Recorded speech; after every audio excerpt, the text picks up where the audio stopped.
दोस्तों, इस वीडियो में हम आपको सावित्री व्रत से जुड़ी पूरी जानकारी देने जा रहे हैं। इस वीडियो में आप जानेंगे कि व्रत किस दिन रखा जाएगा, पूजा का शुभ मुहूर्त क्या होगा, व्रत की सही विधि क्या है, व्रत में क्या खाएं और क्या नहीं, कौन कौन से दान करने चाहिए, किन बातों का ध्यान रखना जरूरी है और किन महिलाओं को यह व्रत नहीं करना चाहिए। तो अंत तक जुड़े रहिए और पाएं वट सावित्री व्रत से जुड़ी सभी जरूरी बातें आसान और स्पष्ट रूप में। तो बने रहिए हमारे साथ, जानिए व्रत से जुड़ी हर जरूरी बात। आपसे अनुरोध है कि वीडियो को बिना बीच में रोके पूरा देखें ताकि आपको सारी जानकारी सही से समझ में आ सके। वट सावित्री व्रत के दिन चाहे कुछ करें या ना करें, लेकिन एक खास काम जरूर करना चाहिए जिससे अखंड लक्ष्मी और सौभाग्य की प्राप्ति होती है। आज की जानकारी बहुत उपयोगी है, खासकर सभी महिलाओं के लिए, इसलिए इसे ज्यादा से ज्यादा महिलाओं तक जरूर पहुंचाएं। वट सावित्री व्रत हिंदू धर्म का एक महत्वपूर्ण पर्व है जो हर साल केवल एक बार आता है। इस दिन विवाहित महिलाएं अपने पति की लंबी उम्र और अच्छे स्वास्थ्य के लिए व्रत रखती हैं। यह व्रत ज्येष्ठ महीने की अमावस्या तिथि को रखा जाता है। इस वीडियो में हम जानेंगे कि वट सावित्री व्रत कैसे करना है, नहाए खाए से लेकर पारण तक की पूरी प्रक्रिया क्या होती है और उस दिन कौन सा एक खास श्रृंगार करना चाहिए। इस बार यह व्रत 26 मई सोमवार को पड़ेगा। व्रत से एक दिन पहले नहाए खाए होता है। उस दिन सबसे पहले अपने नाखून काट लें, बाल धो लें और शुद्ध सात्विक भोजन करें, जैसे कि लहसुन, प्याज, बैंगन, मसूर की दाल जैसी चीजों से परहेज करें। उसी दिन मेहंदी लगाएं और अगर आपके घर में ठेकुआ चढ़ाया जाता है तो नहाए खाए वाले दिन ही बना लें। अगर आपके यहाँ यह परंपरा नहीं है तो बनाना जरूरी नहीं है। व्रत वाले दिन सुबह जल्दी उठकर स्नान करें और पूजा के समय लाल या पीले रंग का कपड़ा पहनें। अगर आपके पास नई साड़ी है तो वह पहन सकती हैं या फिर शादी की साड़ी भी पहनी जा सकती है। चूड़ियों का एक नया डब्बा जरूर खरीदें और उसी को पहनें और उस दिन 16 श्रृंगार किया जाता है, इसलिए सबसे पहले अपनी मांग में सिंदूर भरें, गले में मंगलसूत्र पहनें, पैरों में पायल बिछियां डालें और हाथों पैरों में महावर जरूर लगाएं। शादी की चुनरी हो तो उसी को ओढ़कर पूजा करें। मांग में मांग टीका जरूर लगाएं क्योंकि यह सुहाग का बड़ा प्रतीक होता है, इसलिए इस दिन टीका लगाकर ही पूजा करें। पूजा हमेशा सच्चे मन से और अच्छे से करनी चाहिए। अगर आप घर में ही पूजा करना चाहते हैं तो बरगद के पेड़ की एक टहनी पहले ही मंगवा लें जिससे घर पर पूजा की जा सके। अगर आप पेड़ के पास जाकर पूजा करना चाहती हैं तो वह भी सही है, लेकिन ध्यान रहे कि पूजा वाले दिन बरगद की टहनी नहीं तोड़नी चाहिए, इसलिए एक दिन पहले ही टहनी लाकर रख लें। इस पूजा में सबसे पहले गौरी और गणेश जी की पूजा होती है, उसके बाद वट वृक्ष की पूजा की जाती है। आप गौरी माता को हल्दी से बना सकते हैं और गणेश जी के लिए सुपारी में कलावा लपेट लें। पूजा शुरू करने से पहले खोजा तैयार किया जाता है। अगर आपके पास कोई बर्तन है तो उसमें रखें, नहीं तो एक लाल कपड़ा ले लें और उसमें सबसे पहले खोजा रखें। आप लोग एप्पल यानी अपन भी बना सकते हैं। इसके लिए चावल के आटे में हल्दी मिलाकर छोटा सा अपन तैयार करें जो वट वृक्ष पर चढ़ाया जाता है। साथ ही श्रृंगार की सामग्री भी चढ़ाई जाती है, तो अपने लिए भी थोड़ा श्रृंगार ले जाएं और कुछ चीजें दान में भी दें। इस दिन जो फल मौसम में मिल रहे हो, जैसे तरबूज, खरबूज आदि, उन्हें प्रसाद में चढ़ाएं। इस पूजा में आम का विशेष महत्व होता है। आम से ही जल चढ़ाया जाता है और एक पंखा भी जरूरी होता है। पंखा बांस का होना चाहिए। एक पंखा पति को हवा देने के लिए होता है और दूसरा दान किया जाता है, इसलिए 2 पंखों की जरूरत होती है। पूजा के बाद परिक्रमा की जाती है। अगर आपके पास कच्चा सूत है तो उससे परिक्रमा करें, वरना मौली धागे से भी कर सकते हैं। नियम के अनुसार 108 परिक्रमा करनी होती है, लेकिन अगर संभव ना हो तो 11, 22 या 51 बार भी कर सकते हैं। परिक्रमा करते समय ध्यान रखें कि अगर धागा खत्म हो जाए तो भी परिक्रमा बंद ना करें। परिक्रमा की गिनती याद रखने के लिए आप अपने हाथ में छना ले सकते हैं और एक पैकेट सिंदूर भी रखें। हर चक्कर के बाद एक छना रख लें ताकि गिनती बनी रहे। सिंदूर और चना वट वृक्ष पर चढ़ाया जाता है। सुहाग की चीजें जैसे चूड़ी, सिंदूर, बिंदी आदि जरूर चढ़ाएं। अगर आप चाहें तो 16 श्रृंगार की सारी चीजें भी चढ़ा सकती हैं। पूजा के अंत में कुछ ना कुछ दान में जरूर दें। पूजा पूरी करने के बाद इस दिन पति पूजन भी किया जाता है। जब आप पूजा कर लें तो घर आकर पति पूजन करें। उसके बाद आप लोग पति का पूजन कीजिएगा। सबसे पहले पति के पैर जल से धोएं, फिर पंखे से हवा करें, माथे पर टीका लगाएं और उनके हाथ में कलावा बांधें। जो भी भोग या प्रसाद आपने तैयार किया है वह पति को खिलाएं।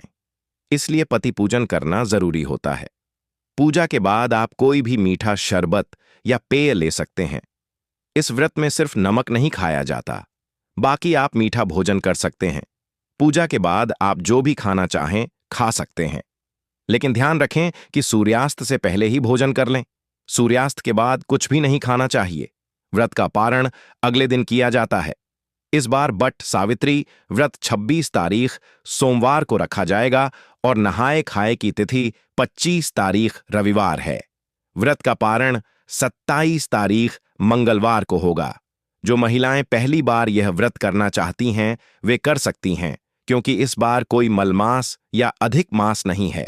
अगर आप व्रत करना चाहें तो जरूर करें।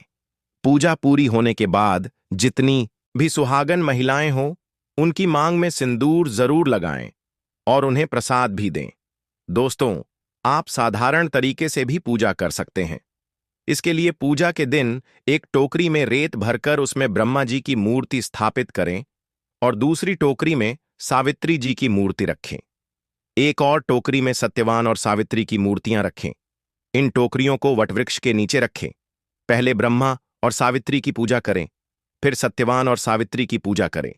उसके बाद वटवृक्ष को जल, फूल, मूली, होली, कच्चा दूध, चना, गुड़ और धूप दीप से पूजन करें।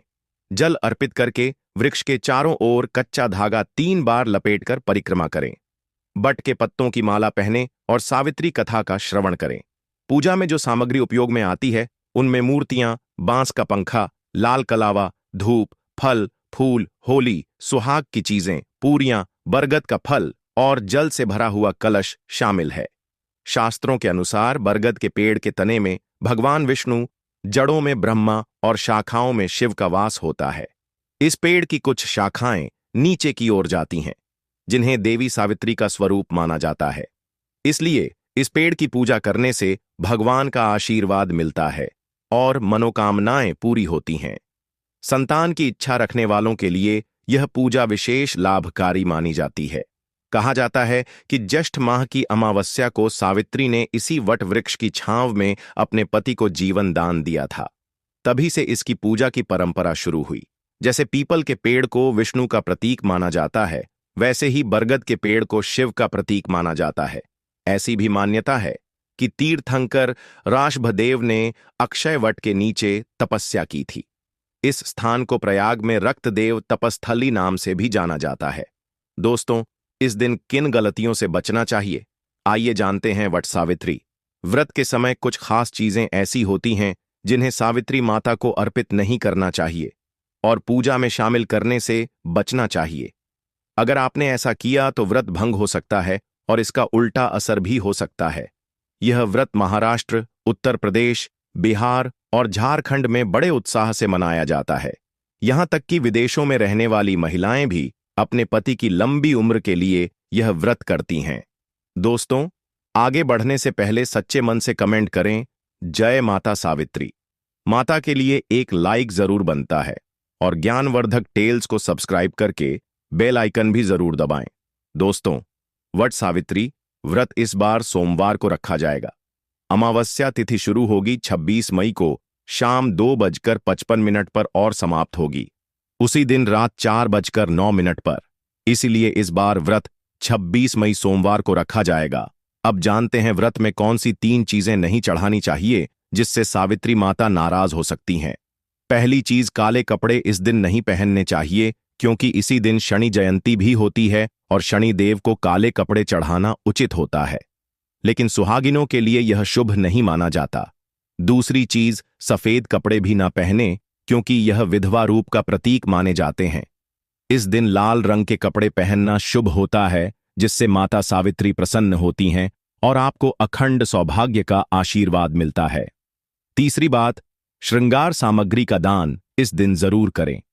लेकिन ध्यान रखें कि जो सामान आप खुद इस्तेमाल कर चुकी हैं उसे दान न करें। नया सामान खरीदकर ही दान करें। इससे घर में सुख समृद्धि बनी रहती है और पति पर कोई संकट नहीं आता। अब बात करते हैं कुछ और बातों की। शास्त्रों के अनुसार व्रत वाले दिन नमक का सेवन नहीं करना चाहिए। घर में मांस मदिरा का सेवन बिल्कुल न करें और इस दिन संयम से रहें। गंदे विचारों से भी बचें और ज्यादा देर तक सोना भी इस दिन वर्जित है, क्योंकि माना जाता है कि इससे पति की उम्र पर असर पड़ता है। व्रत वाले दिन सूर्योदय से पहले उठकर स्नान करें और मन से पूजा करें। एक जरूरी बात और, सावित्री व्रत, करवा चौथ या किसी भी व्रत में जो पति की लंबी उम्र के लिए रखा गया हो, उसमें मांग में थोड़ा लंबा सिंदूर लगाना चाहिए। इससे पति की उम्र लंबी होती है और देवी प्रसन्न होकर सौभाग्यवती का वरदान देती है। वट सावित्री के दिन भी मांग में सिंदूर जरूर लगाएं और थोड़ा लंबा लगाएं। मांग में ज्यादा से ज्यादा सिंदूर भरना चाहिए, क्योंकि सिंदूर को सुहाग का प्रतीक माना जाता है और इसे लगाने से पति की उम्र लंबी होती है। इसीलिए ध्यान रखें कि सिंदूर कम ना लगाएं, ताकि जीवन में सुख शांति बनी रहे और पति की उम्र में वृद्धि हो। दोस्तों, नंबर 6, वट सावित्री। व्रत के दिन सावित्री माता को लाल फूल चढ़ाना चाहिए। लाल फूल प्रेम, ऊर्जा और सौभाग्य का प्रतीक होता है। यह माता को प्रसन्न करता है और आपके वैवाहिक जीवन में सुख समृद्धि लाता है। नंबर 7, इस दिन घर में मीठे पकवान जरूर बनाएं और माता को भोग लगाएं। यह परंपरा न सिर्फ माता को प्रिय है, बल्कि इससे घर का वातावरण भी सकारात्मक बनता है। नंबर 8, कुछ महिलाएं इस दिन को हल्के में लेकर ब्यूटी पार्लर जाकर बाल कटवा लेती हैं, जो कि धार्मिक रूप से गलत माना जाता है। वट सावित्री और करवा चौथ जैसे व्रतों के दिन बाल या नाखून नहीं कटवाने चाहिए, क्योंकि यह अशुभ माना जाता है और इससे जीवन साथी की उम्र पर असर पड़ सकता है। नंबर 9, इस दिन पूजा में जो भी चीजें अर्पित करें वह सही और साबुत होनी चाहिए। कभी भी टूटी फूटी वस्तुएं जैसे खंडित मूर्तियां, टूटी चूड़ियां या खराब सामान का प्रयोग न करें। यह व्रत की पवित्रता को भंग कर सकता है। खासकर सफेद, नीली या काली चूड़ियां इस दिन ना पहने और गले में मंगलसूत्र जरूर धारण करें। बिना इसके व्रत अधूरा माना जाता है। दोस्तों, अब जानते हैं वे कौन सी महिलाएं हैं जिन्हें वट सावित्री व्रत नहीं रखना चाहिए, वरना गंभीर परिणाम हो सकते हैं। नंबर 1,